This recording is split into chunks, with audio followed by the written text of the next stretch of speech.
నమస్తే, నేను మీ సిరి. ఇప్పుడు చూస్తున్నట్టయితే విజయవాడలో ఏదైతే వరదల వల్ల ఇబ్బందులు పడ్డారో దాని నుంచి అయితే ఈ 10 రోజులలో చాలా వరకు వాళ్ళని అయితే ఆ గండ నుంచి ఆ వరదల నుంచి బయటపెట్టేసిన పరిస్థితి మనం చూసాము. ఇన్ని రోజులు చంద్రబాబు నాయుడు గారు అయితే అక్కడే ఉండి పర్యవేక్షించారు, సహాయ సహకారాలు అందించారు.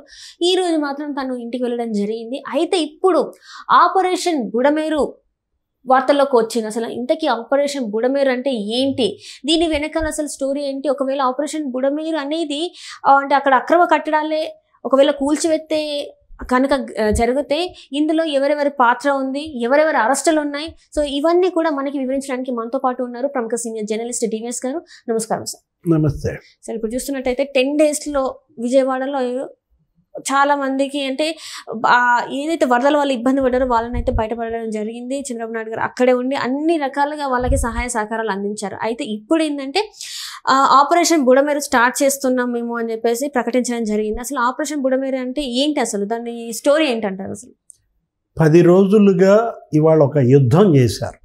ఏది కూటమి ప్రభుత్వం, ముఖ్యమంత్రి చంద్రబాబు, మంత్రులు, వీళ్ళందరూ ఐఏఎస్లు మనం చూసాం ఏ విధంగా బెజవాడని ఈ 10 రోజుల్లోనే కొంత ఒడ్డున పడేశారు. అంటే ఇంకా అంతా అయిపోయిందేమీ కాదు, ఇంకా కేంద్ర సహాయం రావాలి. ఇవాళ వాళ్ళ బురదలో మునిగినటువంటి ఆ ఇళ్ళన్నీ కూడా ఒక 50,000 ఇళ్ళు బురద వదిల్చారు. దగ్గర 250 కిలోమీటర్లు రోడ్ల మీద బురద వదిలిచేశారు, ఒక కొలిక్కి తెచ్చారు. ఈ 10 రోజులు వరద పైన యుద్ధం మనం చూసాం. ఆయన బస్సులోనే ఉంటూ అక్కడ కలెక్టరేట్లోనే 10 రోజులుగా బస, నిన్న ఇంటికి వెళ్ళారు. ఇవాళ వెంటనే ఎక్కడికి వెళ్ళాడు, మళ్ళా ఏలేరు వెళ్ళిపోయాడు. అక్కడ వరద బాధితుల పరామర్శ, అటు కొల్లేరు ఎలా అక్కడ పొంగుతోంది, అది ఏరియల్ వ్యూ. ఇప్పుడు ప్రెస్ మీట్లో మాట్లాడుతూ ఏమన్నారు ముఖ్యమంత్రి, ఆపరేషన్ బుడమేరు అంటున్నారు. ఆపరేషన్ బుడమేరు అనగానే కొంతమందికి గడబిడ, కంగారు. ఏది మీరు నువ్వు అన్నట్టుగా అక్కడ కబ్జాదారులు, వాట్ నెక్స్ట్, ఎవరు అరెస్టులు. ఎందుకంటే బుడమేరు బీభత్సం కళ్ళ ముందే ఉంది. ఏది 90,000 ఇళ్ళు ముంచేసిందనమాట. బెజవాడ మొత్తం మునిగిపోయింది. 32 డివిజన్లు నానా గడ్డి కరిచారు. ఏది ఇవాళ మళ్ళీ తేరుకోవటానికి అధికార యంత్రాంగం మనం చూసాం. ఫైర్ ఇంజిన్లతో ఆ ఇళ్లలో బురద వదిలిచారు. అసలు వాళ్ళకి ఆహారం పంపిణీ చేయటం పెద్ద సమస్య అయితే డ్రోన్ల ద్వారా ఆహార ప్యాకెట్ల పంపిణీ, డ్రోన్ల ద్వారా బ్లీచింగ్ జల్లించటం, ఆ డ్రోన్ల ద్వారా ఈ మందులు కిట్లు పంపిణీ, ఇలా అనేక వినూత్న సహాయ చర్యల ద్వారా మొత్తానికి ఎట్లా ఒకట్లా ఒడ్డున పడేశారు. ఎప్పుడూ రానటువంటి బీభత్స వరద 60 ఏళ్ల క్రితం ఎప్పుడో వచ్చింది, మళ్ళీ ఇవాళ వచ్చి పడింది. బుడమేరు ఎందుకంత విధ్వంసం, ఎందుకంత వరద విపత్తు వచ్చిందంటే కారణం ఆక్రమణలు, కబ్జాలు. ఇవాళ కూడా ఏదో పత్రికలో చదివాను, పేపర్లో, ఒక వైఎస్ఆర్ కాంగ్రెస్ పార్టీ నాయకుడు 2 ఎకరాలు కబ్జా చేశాడంట. ఏది బుడమేరు పరివాహ ప్రాంతంలో 2 ఎకరాలు 20 కోట్ల విలువ అంట. వైసీపీ నాయకుడు నకిలీ పట్టాలు పుట్టించి అక్రమ రిజిస్ట్రేషన్ చేయించుకుని మళ్ళీ అమ్మేయటం. ఒక వైఎస్ఆర్ కాంగ్రెస్ పార్టీ నాయకుడు ఎకరం 20 సెంట్లు అమ్మేశాడు. బుడమేరు కట్టలు, బుడమేరు పరివాహ ప్రాంతంలో సర్వే నంబరు 32 ఏదో పుట్టించి, సర్వే నంబరు లేనిది సర్వే నంబర్ 31/1 అని రాసి ఎకరం 20 సెంట్లు అమ్మేశారు. అదేంటి, బుడమేరు పరివాహ ప్రాంతం, బుడమేరు కట్టలవి. ఎలా వీళ్ళు కబ్జాలు చేశారో, ఎలా వీళ్ళు ఆక్రమించారో, నకిలీ పట్టాలు పుట్టించారంటే నీకు తెలుసు. ఒంగోలులో ఇలాగే నకిలీ పట్టాల గురించి మనమే వీడియో చేసాం. బాలినేని శ్రీనివాస్ రెడ్డి వాళ్ళంతా కూడా అదో పెద్ద కేసు, ఒక 70 మంది అరెస్టులు, 200 కోట్ల విలువైన స్కామ్ అది. ఏది ఒంగోలు. ఇక్కడ దానికి డబల్ అంట. ఏది బుడమేరు, ఇప్పుడు ఆపరేషన్ బుడమేరు 400 కోట్ల విలువైన ఆ బుడమేరు కట్టలు, ఆ పరివాహ ప్రాంతం అమ్మేశారు. ఎంతకి 400 కోట్లు ఇవాళ సొమ్ము చేసుకున్నారు ఈ వెల్లంపల్లి శ్రీనివాస్, ఈ దేవినేని అవినాష్, అక్కడ ఉన్నటువంటి వైఎస్ఆర్ కాంగ్రెస్ పార్టీ నాయకులు, ఎప్పుడన్నా చూసామా? ఎక్కడన్నా విన్నామా? నదిని అమ్మేస్తారా? అసలు ఇది అసలు ఎలాంటి ఐడియాస్ అంటారు సార్ ఇవన్నీ కూడా? ఇప్పుడు ప్రజలు దీని నుంచి అసలు ఎలాంటివి తెలుసుకోవాలంటే, ఇప్పుడు ఈ బుడమేరు పొంగడం వల్ల ఒకవేళ రియల్ ఎస్టేట్ వాళ్ళు కూడా ఒకవేళ అక్కడ వెంచర్లు వేస్తే తీసుకోవాలా వద్దా అనేది కూడా ఇప్పుడు ఒక గుణపాఠం లాగా కదా. మరి ఇవాళ ఇబ్బంది పడుతోంది అమ్మినాళ్ళు కాదు, ఇవాళ ఇబ్బంది పడుతోంది ఆక్రమించిన వాళ్ళు కాదు, ఇవాళ ఇబ్బంది పడుతోంది అక్కడ ఇళ్ళు కట్టుకునే నివాసం ఉన్నాడు, వాళ్ళు సొమ్ము చేసుకున్నారు. ఏది ఈ కబ్జాదారులు, ఈ ఆక్రమణదారులు ఏం చేశారు? వాళ్ళు కట్టుకుని ఉండాల ఇల్లు, వాళ్ళు వీళ్ళకి అమ్మేశారు. రియల్ ఎస్టేట్ వెంచర్లు అంట. అవును సార్. ఏది ఆ బుడమేరు కట్టల పైన ఎవరిచ్చారు అనుమతులు?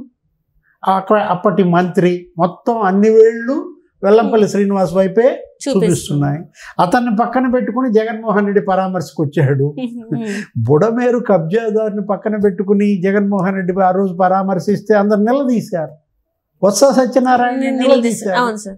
5 ఏళ్ల మీ పాపాలు ఇవాళ శాపాలై మమ్మల్ని ముంచేశాయి, బుడమేరు విధ్వంసం.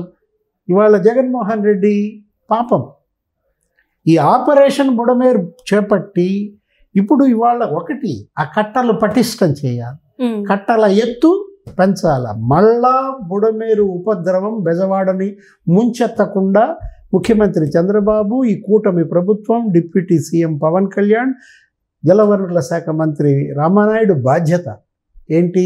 బుడమేరుని పటిష్టం చెయ్యాలి. మనం చూసాము 60,000 క్యూసెక్కుల వరద వచ్చి పడింది. ఎలా వీళ్ళు గండ్లు, అటు ఆ కట్టకి 7 గంటలు పడ్డాయి, ఇటు ఈ కట్టకి 3 గంటలు పడితే ఆ గండి బూడ్చటం వీళ్ళ వల్ల కాకపోతే ఆర్మీ వచ్చి అక్కడ సహాయం చేసింది. గాస్బియన్ బాస్కెట్ మోడల్లో దాన్ని ఎట్లా ఒట్లా ఆపారు. ప్రస్తుతానికి కట్టలు పటిష్టం చేశారు, కానీ అవి ఓటి కట్టలు.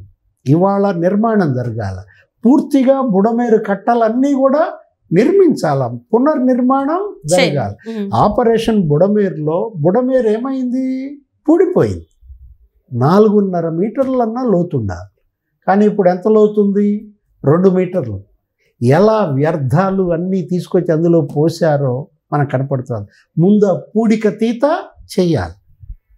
ఆపరేషన్ బుడమేరు అంటే ఫస్ట్ పాయింట్ పూడిక తీత. 2 మీటర్లు ఉన్నటువంటి ఆ పూడిక తీయాలి. నెక్స్ట్ కట్టలు పునర్నిర్మాణం చేయాలి, కట్టలు పటిష్టపరచాలి, కట్టల ఎత్తు పెంచాలి. ఆ తర్వాత ఇప్పుడు నువ్వు చెప్పింది ఏది? ఆక్రమణదారుల భరతం పట్టాలి, కబ్జా రాయుళ్ల నుంచి బుడమేరు పరివాహ ప్రాంతాన్ని విముక్తం చేయాలి. హైడ్రా వస్తుందా? అదే సార్, అంటే ఇక్కడ చూసాం మనం, ఇక్కడ చెరువుల్ని కుంటల్ని కబ్జా చేసి కడితే ఎలాంటి పరిస్థితి? సెలబ్రిటీస్ అని లేదు, రాజకీయ నాయకులు అని లేదు, ఇవ్వలేదు. వాళ్ళ ఇల్లుని విల్లాలతో సహా 3 కోట్లు 4 కోట్లు అయినా కూడా వాళ్ళు ఉపేక్షించట్లే, కూలగొట్టేస్తున్నారు. సేమ్ అట్లాంటిది అక్కడ కూడా ఇలాంటి ఒక హైడ్రా కమిషన్ తీసుకొచ్చి అక్కడ కూడా అలానే చేసే అవకాశం ఉందంటారా మరి? అంతే కదా. ఇప్పుడు నదిని నువ్వు కబ్జా చేస్తే ఆ నది నిన్ను ముంచేస్తుంది, ఆల్రెడీ ముంచేసింది. మనం చూసాం. ఈ మాత్రం ఇంగిత జ్ఞానం మరి మీకు లేకపోతే ఈ కబ్జా రాయుళ్ళు కావచ్చు, ఈ ఆక్రమణదారులు కావచ్చు, సొమ్ము చేసుకున్న వాళ్ళు వాళ్ళని ముందు పట్టుకోవాలి, వాళ్ళ పైన కఠిన శిక్షలు విధించాలా. ఎవరైతే బుడమేరుని కబ్జా చేశారో, ఎవరైతే ఈ ఆక్రమణదారులు ఉన్నారో వాళ్ళందరిపైన ఇవాళ కఠిన శిక్షలు పడాలన్నమాట. నెక్స్ట్ హైడ్రా అన్నావు. హైడ్రా అంటే అది హైదరాబాద్, ఇది బుడ్రా. ఏది ఇవాళ ఇక్కడ కావాల్సింది బుడమేరుకి బుడ్రా తెస్తారా? మరి ఇంకేం తెస్తారు? ఇవాళ బెడ్రా తెస్తారా? బెజవాడది. ఏదైనా మరోసారి ఈ విపత్తు రాకూడదు, ఈ ఉపద్రవం మళ్ళా జరగకూడదు అనమాట. ఎందుకంటే ఇంతమంది చనిపోవటం, ఇంత పంట నష్టం జరగటం, జన నష్టం, పంట నష్టం, ఆస్తి నష్టం కేవలం కొంతమంది అవివేకులు, అవినీతి పరులు, అరాచక శక్తుల వల్ల జరిగిన విధ్వంసం. దీన్ని సరిచేయాల్సిన బాధ్యత చంద్రబాబు ప్రభుత్వం పైన ఉంది. ఆయన హైడ్రా తెస్తాడా, బుడ్రా తెస్తాడా? మొత్తానికి ఆపరేషన్ బుడమేరు మాత్రం ఫినిష్ చేయాలి. Right sir, right. Thank you so much sir. నమస్తే.